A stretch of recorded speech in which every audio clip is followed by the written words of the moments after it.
We communicate all day, every day. But how often do we actually feel like we're truly heard and understood? Trying to master communication can feel like this huge, lifelong task. But what if I told you there's a pretty simple framework that can totally transform how you connect with people? Let's get into it. Oh man, we have all been there. You write an email, you think it's perfectly clear, and then the reply you get is so far off the mark it leaves you just baffled. It's frustrating, right? But what if you could pretty much sidestep all that confusion for good? Well, you can. And the answer is something called the 7 C's of communication.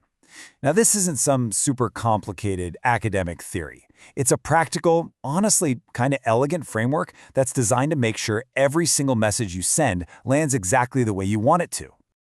That's it. Just 7 core principles. 7 simple ideas that, when you put them all together, build this incredibly powerful foundation for great communication, whether you're at work, with your family, or just talking to friends. And here they are, the whole shebang. Clarity, completeness, conciseness, concreteness, correctness, courtesy, and finally, candidness. So let's dive in and see what each one of these really means. Okay, so theory is one thing, but how does this stuff actually work in the real world?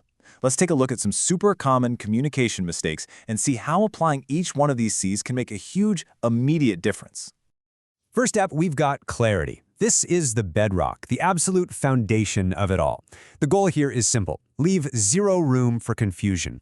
If the other person has to guess what you mean, well, the message just didn't work. And a tiny change can make a world of difference. Think about it. Get the report in soon. What does soon even mean? Is that in an hour? By the end of the week? Who knows?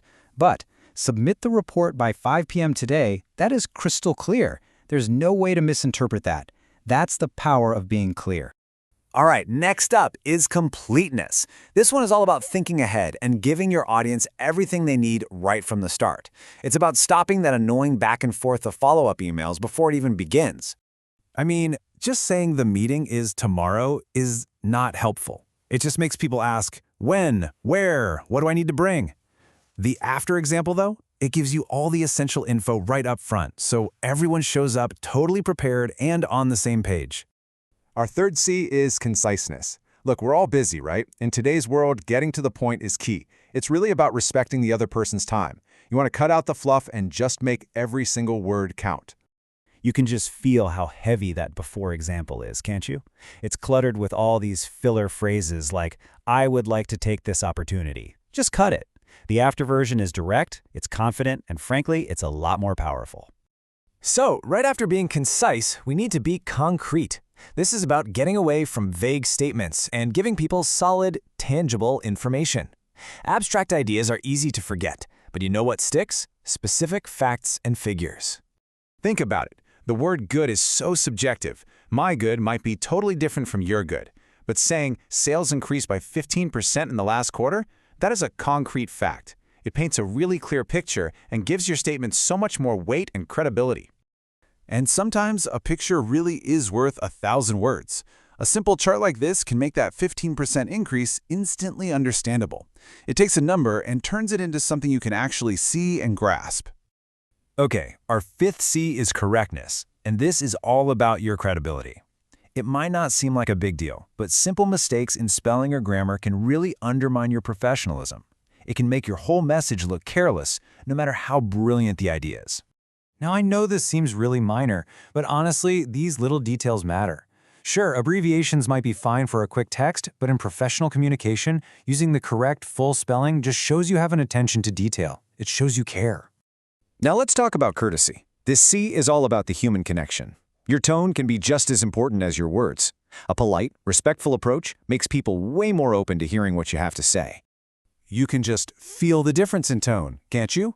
Send the report is a command. It's an order. But by adding a simple "could you please" and "thank you," you turn that demand into a respectful request. And that fosters so much more goodwill and collaboration. And our final C is candidness. This one might be the trickiest. It's about being honest and direct, especially when you have to give difficult feedback. The secret here is to be both transparent and constructive. Vague feedback like, your report is fine, is useless, right? It doesn't help anyone improve. But that after example is so much more effective. It clearly states the problem, missing key data, but then it offers a supportive, collaborative solution. Let's work together. Now that is feedback that actually helps people grow. So, there you have it, 7 really powerful principles. But don't think of them as a strict set of rules. Think of them more like a versatile toolkit you can use to build clearer, more effective messages in pretty much any situation. So, before you hit send on your next email or jump into your next big conversation, just run through this as a quick mental checklist. Ask yourself, is my message clear and complete? Is it concise, concrete, and correct? And, importantly, is it both courteous and candid? Trying to master all 7 of these at once, well, that can be a bit much. So instead, just pick one. Which C really stood out to you right now? Focus on just that one thing this week, and I bet you'll start to see a positive shift in how people respond to you. That whole journey to becoming a great communicator, it really does start with a single C.